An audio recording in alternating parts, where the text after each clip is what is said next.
Good day everyone. We are going to learn all about ancient literature in Asia ngayong lesson na ito. We have two from India, one from China, another one from Japan, and one from the Philippines. The next one we are going to learn today is an Indian literature.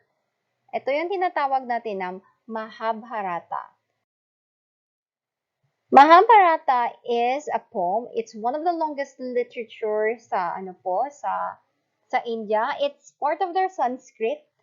It's their religious writing. And naka-embed po dito yung kanilang culture and beliefs, katulad ng reincarnation at enlightenment. The plot of this story or this piece of literature is heroic. It is na ang tagal-tagal na niya, kaya ang time niya is antiquity even before the birth of Christ. Ang naano dito sa transcription niya. And it was found in India. So ito yung this is the recorded video. I want you to listen to it as it plays.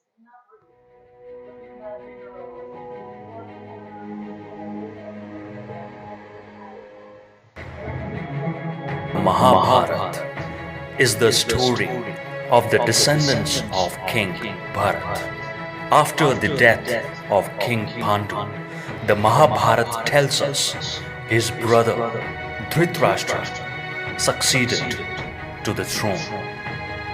Dhritarashtra educated the 5 sons of Pandu, the Pandavas, along with his own 100 sons. As they grew to be men, the Pandavas distinguished themselves by their character and heroic virtues. In consequences, Duryodhana, Dhritarashtra's eldest son, became jealous and planned to murder the Pandavas. Duryodhana planned to build a palace in a distant town and invite the Pandavas to stay there during a religious festival. The palace was made of specially inflammable materials so that Duryodhana's servants could easily set it on fire. The palace burned to ashes, but the Pandavas and their mother Kunti had been warned in time. They all managed to escape, and Duryodhana believed them to be dead. The Pandavas lived in the forest, disguised as Brahmins, meeting all kinds of dangers and adventures. One day, they heard that a neighboring king was to choose a husband for his daughter. The winner must bend a bow of enormous strength and hit a very difficult target. The Pandavas thought they would try. They went to the city in their disguise. Suitors had gathered from all over India, and Duryodhana was also among them. One after another, all failed in the test. At last, Arjuna, third of the Pandavas, stood up, bent the bow, and hit the target with the greatest ease. Draupadi, the princess, threw at him the victor's garland. But the assembled princes could not accept this humiliation at the hands of a poor and unwarlike Brahmin. There would have been a fight if Krishna, who was present, had not intervened and persuaded them that Arjuna had a right to his bride. Krishna was a cousin of the Pandavas and also the incarnation of Lord Vishnu. The brothers took Draupadi back to the forest, where their mother Kunti was awaiting them. "Mother," they cried, "we have brought home a wonderful treasure. Be sure to share it equally, my children." Kunti answered. Then she saw the girl and exclaimed in dismay, "Oh, what have I said?" But it was too late. her words were sacred to her sons. So Draupadi married all the brothers together. Dhritarashtra and his sons now knew that the Pandavas were not only alive but also married. Duryodhana wanted them dead, but Dhritarashtra wisely listened to the advice of his uncle Bhishma, which was to send for the brothers and offer them half of his kingdom. So the kingdom was divided. The Pandavas got the worst of the land, a wilderness along the Jamuna river. They cleared it, built a fine city, and crowned Yudhishthira, the eldest brother, as their king. Now, the five brothers lived in triumph and splendor, and Duryodhana hated them more than ever. His jealousy hatched a new plot for their ruin. The pious and noble Yudhishthira had a dangerous weakness for gambling. So Duryodhana challenged him to play dice with his clever uncle named Shakuni. Knowing that the king would feel bound in honor to accept, they played. Shakuni cheated. Yudhishthira lost game after game, staking his brothers, Draupadi, and himself. All were now the slaves of Duryodhana's vengeance, subject to insult and cruelty, until Dhritarashtra intervened and insisted that they be set at liberty and their kingdom given back.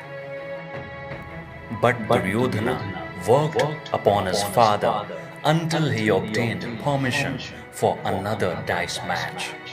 The loser was to forfeit his kingdom and retire to the forest for 12 years.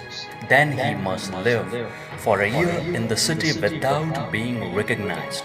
If he was discovered, the term of exile would begin again. This game Yudhishthira also lost. So the Pandavas went back to the forest. They made a virtue of their misfortune, practicing spiritual austerities and doing many heroic deeds. When the period of exile was over at last, Yudhishthira asked for the return of his kingdom, but Duryodhana refused. Yudhishthira said he would be content with just one village for himself and for each of his brothers. But Duryodhana, in the insanity of his greed, would not agree even to this.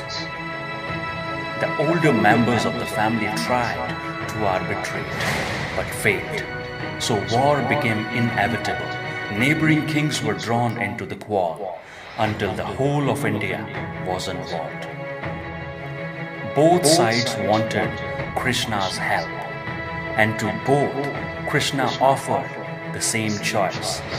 Either they could have Krishna's army or they could have Krishna alone, as Krishna shall take no part in the fighting. Duryodhana chose Krishna's army. Arjuna preferred to take Krishna alone as his personal charioteer. The battle was fought on the plains of Kurukshetra, a sacred place of pilgrimage. It was here, just before the armies engaged, that Krishna and Arjuna had the conversation which is recorded in the Bhagavad Gita. The battle lasted for 18 days and ended with the death of Duryodhana and the complete victory of the Pandavas. Thereafter, Yudhishthira became undisputed ruler of India. He ruled for 36 years. The story ends with the pilgrimage of Draupadi and the Pandavas up the heights of the Himalayas to the abode of God. On the way, the queen and 4 of the brothers died. They were not sufficiently pure to be able to enter heaven in their human bodies. Only Yudhishthira, the royal saint, journeyed on, accompanied by his faithful dog. When they reached heaven, Indra, the king of gods, told him that the dog could not come in. Yudhishthira replied that if this was so, he would stay outside heaven too, for he could not bring himself to desert any creature which trusted him and wished for his protection. Finally, after a long argument, both dog and king were admitted. Then the dog was revealed as Dharma himself. This had been another test of Yudhishthira's spiritual greatness. One more was to follow.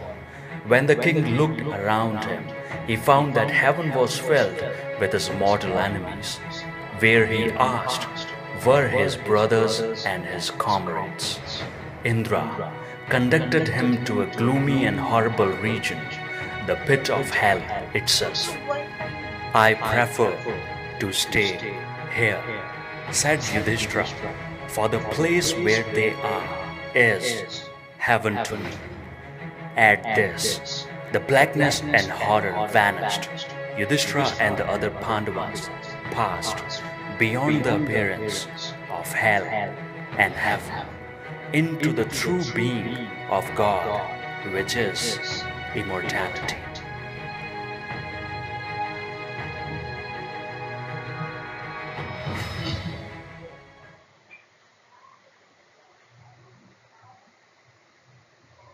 So now you have heard the story.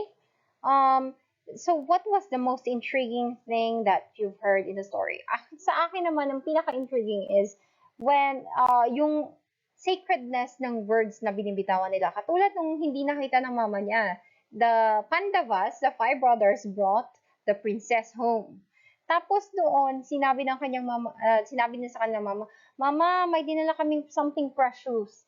Sabi naman ng mama niya, hindi pa nakikita kung ano yung bagay na iyon na, oh, then share them equally amongst yourselves, my son. Ibig sabihin, that woman, nung pakita niya, oh my goodness, bakit ko sinabi yun?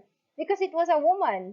So, ang nangyari is, silang lima, the Pandavas, only had one wife. Nag-share sila sa isang babae. It was, it was kind of intriguing. And another one is, si Krishna, di ba? There was a war between Yudhishthira and his cousin Duryodhana. Tapos, ngayon, dahil sa war na ito, ang pinili ni Duryodhana is yung army ni Krishna. Kasi gusto nila ng tulong talaga ni Krishna. Pero sabi ni Krishna, I will not take part in the war. No, I will not take part in the war. So, pinapili siya. You can either choose, ako ba o yung army ko? Kasi ang pagkakaalam talaga ni Duryodhana na hindi sasali sa war si Krishna. So, sinabi niya, I will take your army.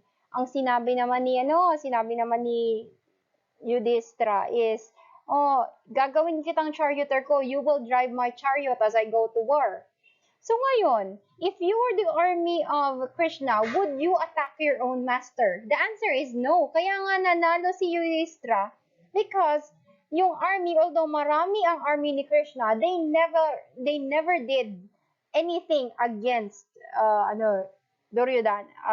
against Yudhishthira. Duryodhana, he did not win.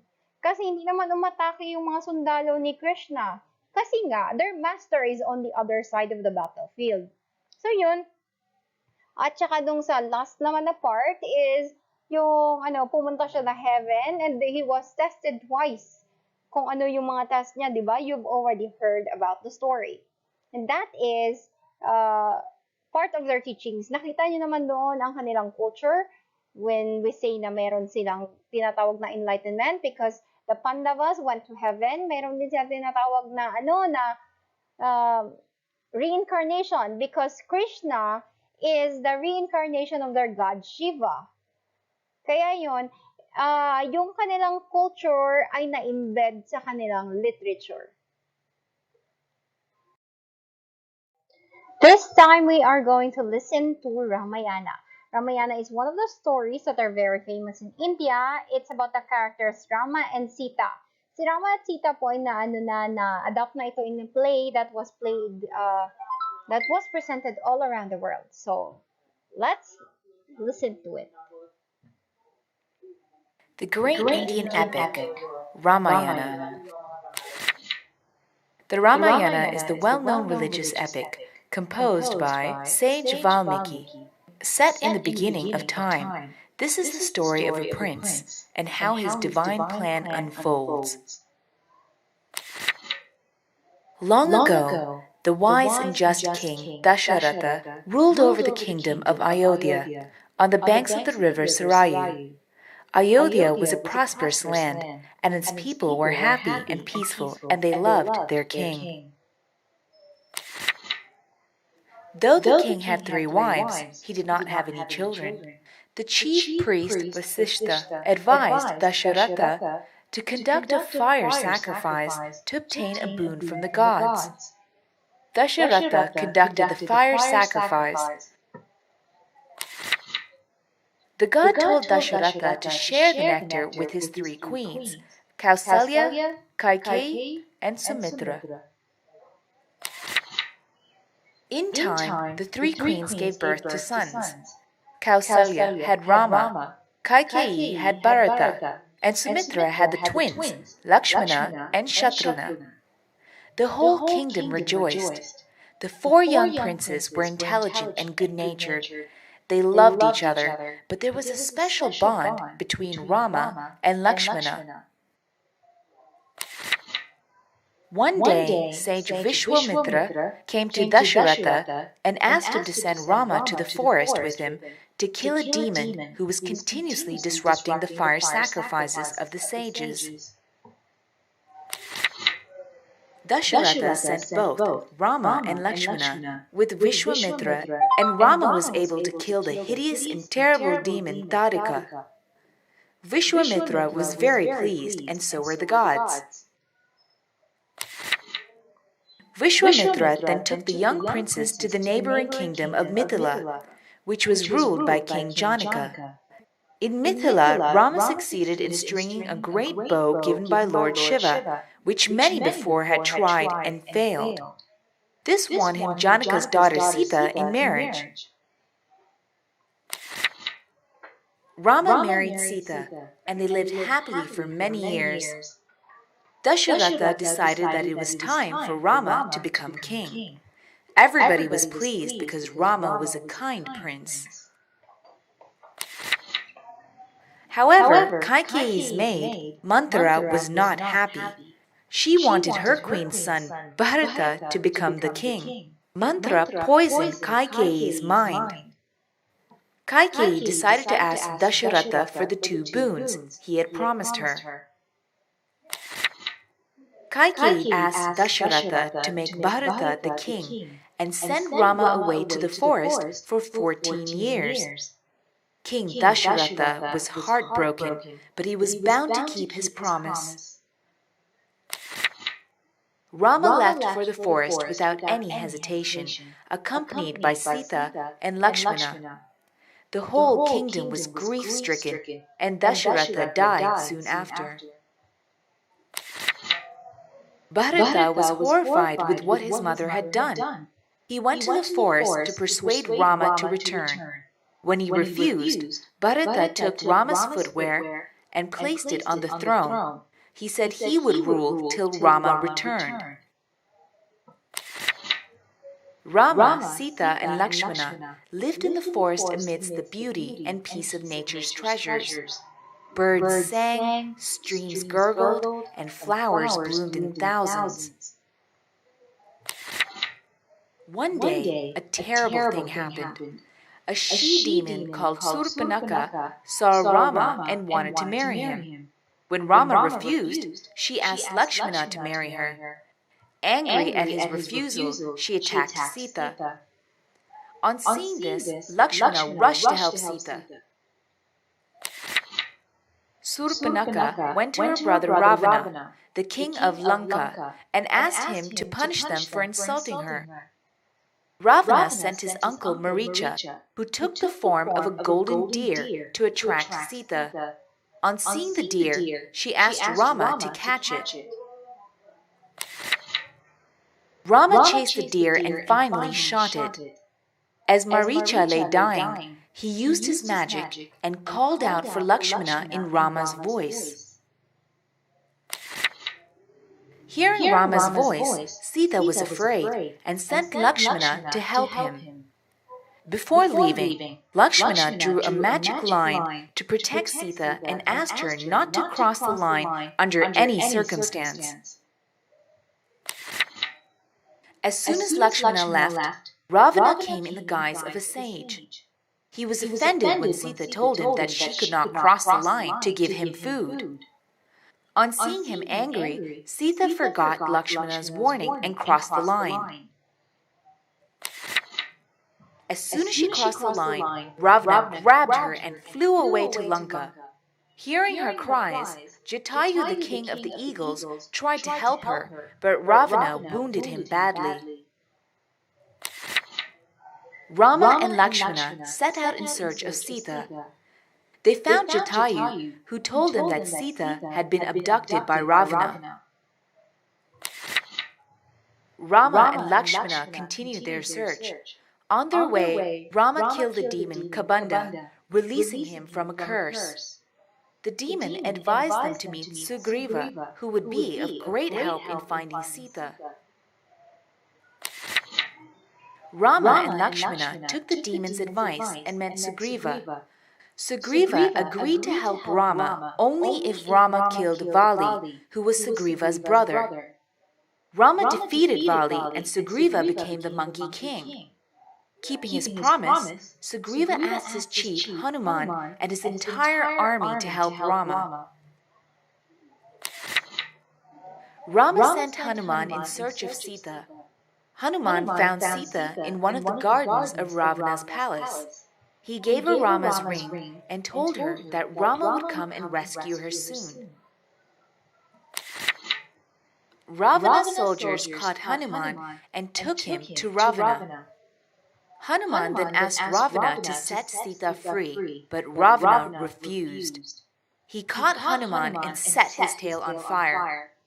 Hanuman flew high over the city and left many parts of it in flames. Rama, Lakshmana, and Sugriva then rounded up a huge army. A bridge was built to Lanka, and the army marched across.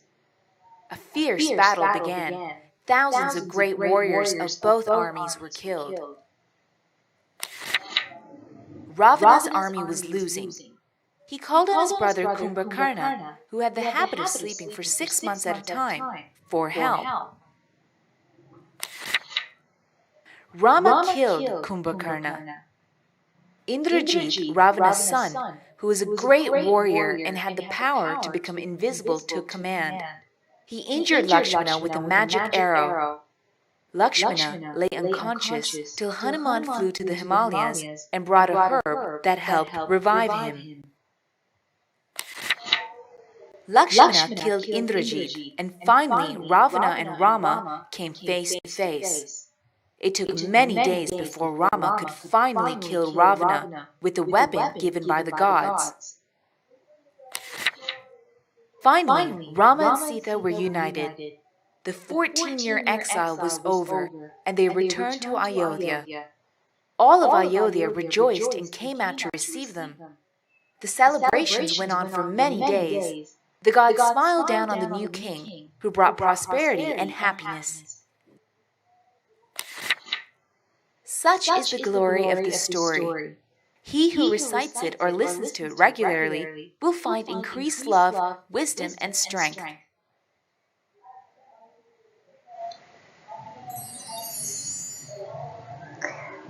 Okay, now that was the story of Ramayana.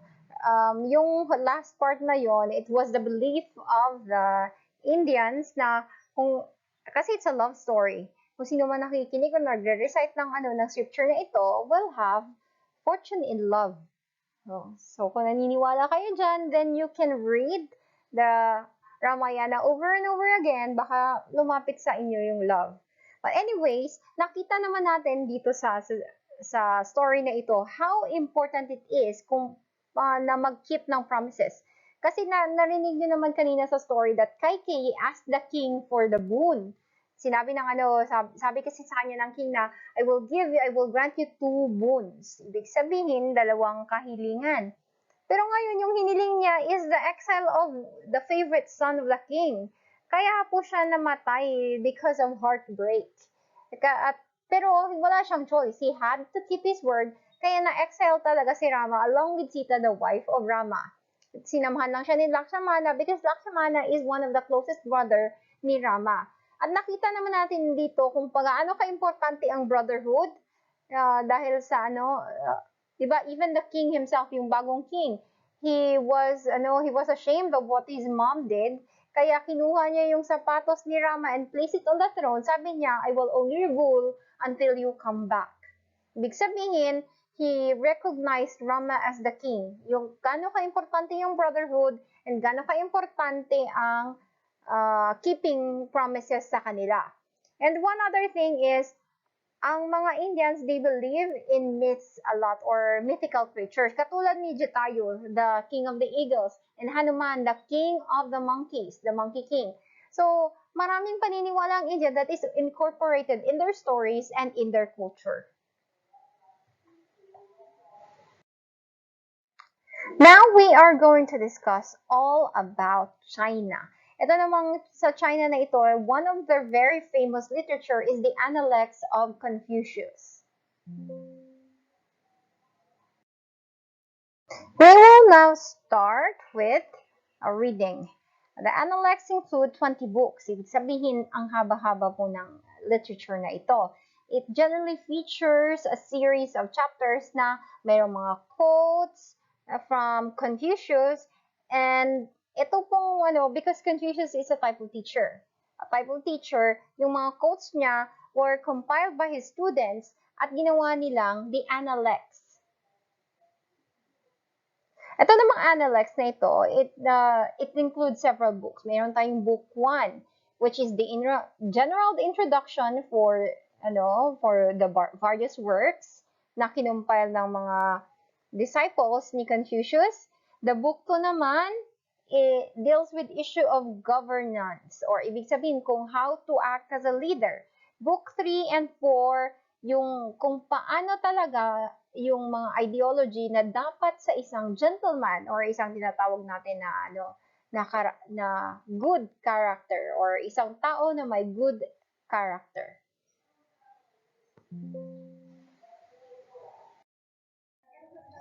Now we have the Tao or the Way. Ito po yung part of the book or the Analects of Confucius kung saan ginaguide ang tao kung how to act in a certain situation, on how to be generous, paano ang benevolence, and other things na nag-guide sa isang tao to do kindness to others. Ibig sabihin, if you are a Tao person, then you are morally superior compared to others kasi sinusunod mo kung ano yung sinabi ni Confucius na dapat natin gawin.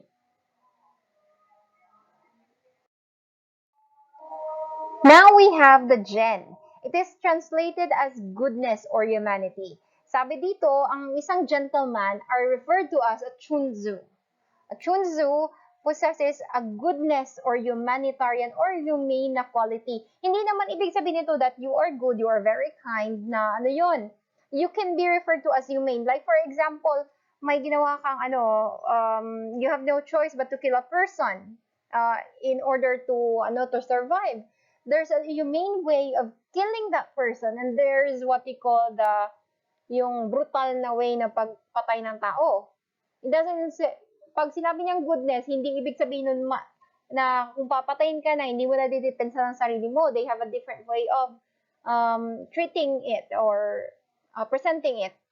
If you are going to defend yourself, tapos nakapatay ka ng tao, you are a gentleman if you killed that person humanely, or hindi mo sinadya, or hindi brutal yung pagkapatay mo doon sa tao. Or how you treat a cheater or yung thief. There's a certain gentlemanly way of handling those type of evil in the world. Dito naman tayo sa te. It corresponds closely to the word virtue. Pag sinabi naman natin virtue, it's your character mismo. Kung gaano ka-virtuous na character, yung prestige mo. Kasi well-respected ang mga scholar sa China. If you were a scholar during the time noong panahon pa ni Confucius and his disciple, if you were a scholar, ibig sabihin you strive to learn and be a better person, then you are well respected in the community. Usual po kung nakikita nyo po sa mga Chinese drama, yung mga scholars po nila na nakakapasa sa exam, yun po ang ginagawa nilang officers in their dynasty. At yung mga officers na yun is the backbone of the whole government. So yun po, pag matalino ka and you strive to be a good character, then you will eventually become part of something big in China. Ganun sila nagre-respeto sa mga scholars. As I have mentioned earlier, the Chunzu or the gentleman, ito po yung persona na kung sino po ang sumusunod sa guidelines ng Analects ni Confucius are called the Chunzu. Ito yung sumusunod talaga sa way of life according to the moral and beliefs na sinet ni or sinulat ni Confucius. Ngayon naman, pag sinasabi naman natin na superior man, it's another translation kasi Chinese po siya. Wala po siyang equal na term talaga in English or in Filipino. Pag sinabi naman natin gentleman or chunso, pag sinabi natin chunso, it can either mean a gentleman or a superior man. Ibig sabihin, mas angat siya. Looking at kung paano natin dinescribe ang isang gentleman or a man of virtue, tinatawag pa rin naman ito nilang superior man kasi nga, di ba, they really recognize yung mga taong may talento or intellect in a certain field, katulad ng mga scholars noong time na yon, as you have observed in Chinese dramas. Dito naman tayo sa li or ritual. The general principles of conduct comprise much of what this term encompasses. Ibig sabihin, it's not very clear kung ano talaga ang li or ang ritual. It's more like initiatives na ginagawa ng mga tao in practicing kung ano yung tinatawag natin na good manners and the right conduct. It's the ritual, yung how to, sabihin na natin, in the morning, pag nakakita ka ng tao, you should greet them good morning. Nag-greet ka in the good morning, good afternoon, good evening when you meet a person, or the shaking of hands. Those are what they refer to as rituals. Yung bowing as a sign of respect. Those are rituals na ginagawa ng chunzu or ng gentleman. So, pag sinabi naman natin na li or ritual, it is an appropriate attitude na is given to one in respect to the other person. Like for example, sa elders, sa mga yung mga mababang tao, how to respect them. These are the things na tinatawag natin na li or ritual. Looking at the historical context of the Confucian Analects, ito kasing Confucian Analects, ginawa nila ito in a certain dynasty. Ito yung mga ducal house noong 6th century. Tapos, nag-gain control ang state of Lu kasi, di ba, meron silang mga state-state na nag-aawayan dati in order to gain, territory. Sakop sila ng sakop ng ibang lugar. So, ngayon, itong lugar nila, Confucius, was, yung nasakop siya ng the state of Lu. Tapos yung state of Lu naman, iba yung functions nila, iba yung rituals nila, iba yung structure ng government nila, at yung mga, nung namatay na si Confucius, yung mga disciples niya, gusto nilang ibalik yung Chao traditions. Yung Chao traditions kasi ang itinuturo ni Confucius. At dahil dito, of course, they were given a chance naman to spread their teachings kasi their excuse naman in teaching this Analects is to make the society better. Hindi naman po perfect ang Analects kasi nga translated ang work ng Analects or the Analects of Confucius. Hindi siya perfect. There are sometimes arguments between yung translators at yung mga scholars that are translating it. Pero if you look at it, sometimes it depends on the translator kung paano niya i-represent yung text mismo to the modern audience or tayo. Paano natin malalearn na in a modern setting kung ano itinuro dati ni Confucius. And we are now going to listen to Japan, which is actually very short lang because we are going to learn all about haiku. Ano ba kasi ang haiku? Haiku is a 3-line poem. It's a type of poem po na 3 lang ang linya and the syllables are 7, 5, 7. Pag sinabi nating 7, 5, 7, ibig sabihin yung first na line only has 7 syllables. The second line has 5 syllables and the last line has 7 syllables. Ito naman, in the olden times, syempre naman in the feudal times, nung nag-aaway-away pa ang mga tribes and other state ng Japan, they had this, yung in order to meditate. Ginagawa nila ito, in order to meditate, gumagawa sila ng poem while they are immersed in nature. Katulad ng lalabas ka, makikita mo yung puno, makaka-imagine ka, the blue sky is infinitely high and crystal clear. Parang ganun. Paglabas mo, nandito pa yung sky at very blue siya. And it's yung sinabi ko kanina na the blue sky is infinitely high and crystal clear is one of the lines in an anime series, yung Samurai X. It was mentioned by one of my favorite characters, never mind. Nakalimutan ko yung pangalan niya. And now we have the Philippines. This is a very famous literature piece. It is called The Biyag ni Lamang. Ito, makikinig na tayo sa Biyag ni Lamang. This was an Ilocano story or an Ilocano epic. Biyag ni Lamang, isang epiko ng mga Ilocano. Sa lambak ng nalbuwan sa baybayin ng ilog na Gilian sa La Union ay may mag-asawang kilala sa pangalang Don Juan at Namongon. Nang malapit ng magsilang ng sanggol si Namongon, nilusob ng tribo ng Igorot ang nayon at pinatay ang maraming tauhan ni Don Juan. Sa laki ng galit, nilusob naman ni Don Juan ang mga Igorot upang ipaghiganti ang mga tauhan niya. Ang naging balita, siya ay pinugutan ng ulo ng mga Igorot. Isinilang ni Namongon ang kanyang anak. Ang sanggol ay nagsalita agad at siya na ang pumili ng pangalang Lamang. At siya na rin ang pumili ng kanyang magiging ninong at ninang.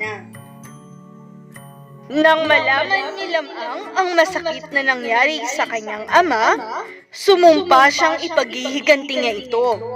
Sa gulang na 9 na buwan pa lamang ay malakas, matipuno at malaking lalaki na siya.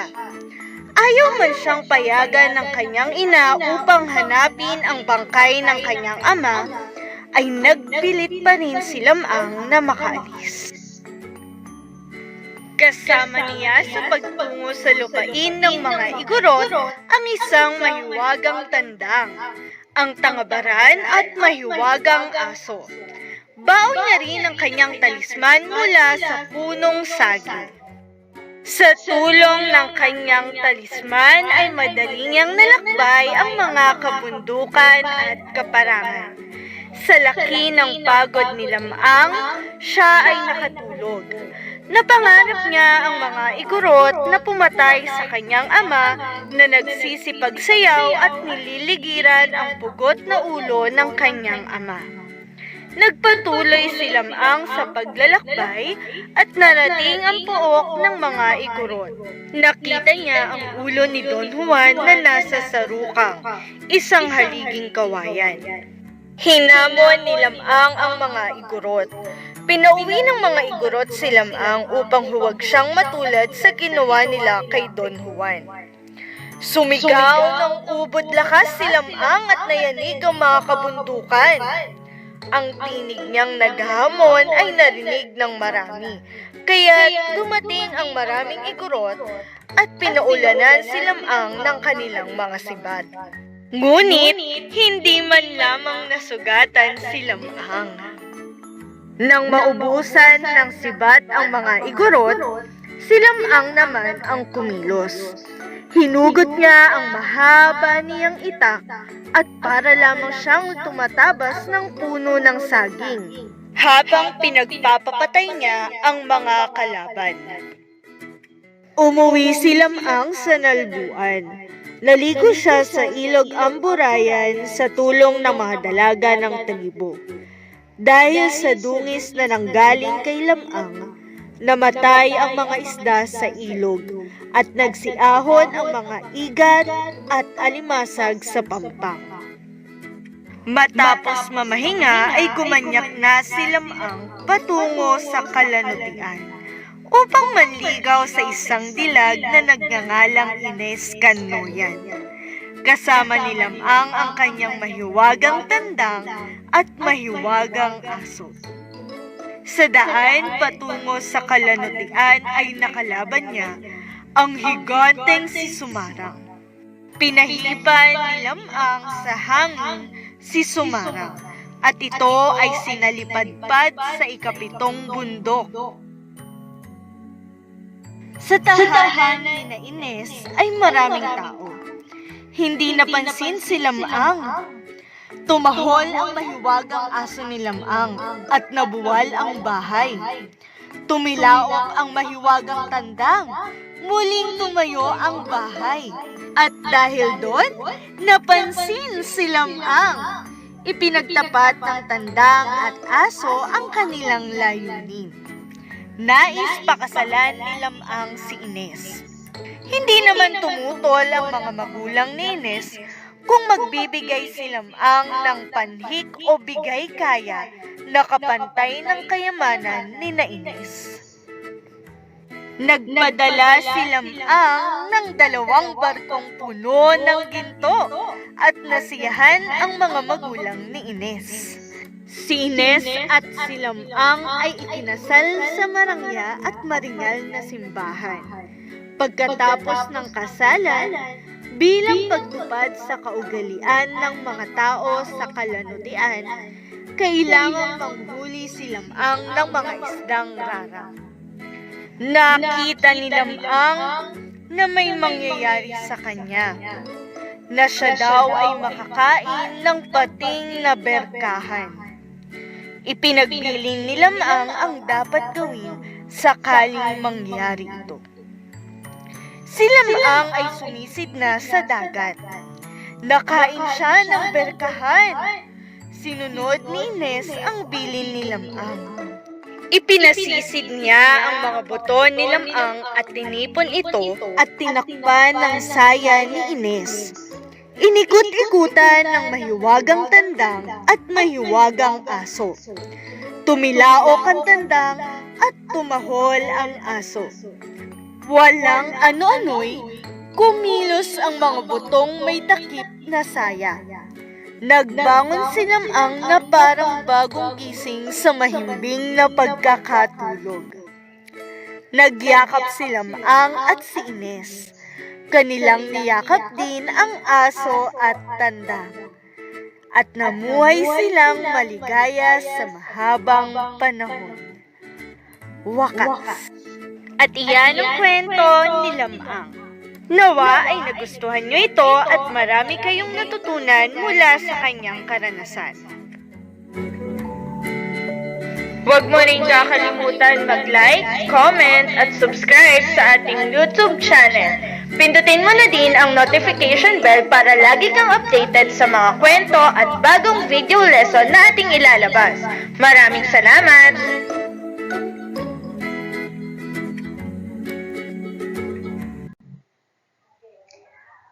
At yun po ang storya ni Lamang na super epic. Pag sinabi kasi ni epic, grabe na siya, ang galing na talaga niya. Yung tipong fantasy na siya na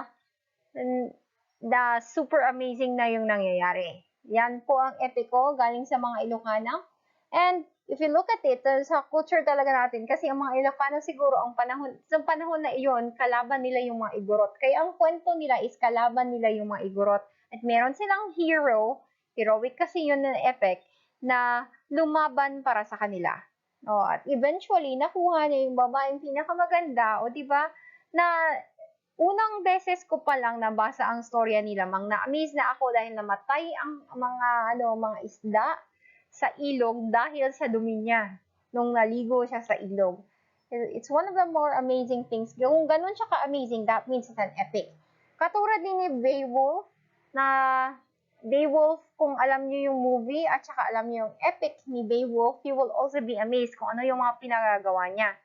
So, dahil dyan, we can see the culture naman ng mga Ilocano na at that time, parang magkalaban sila ng mga Igorot. So, yun. And that is one of the ancient scriptures or mga lumang mga literature from the Philippines. Do you have any questions? If you have any questions, just ask, i-comment nyo sa ating stream right under this presentation. That's it, and thank you so much for listening.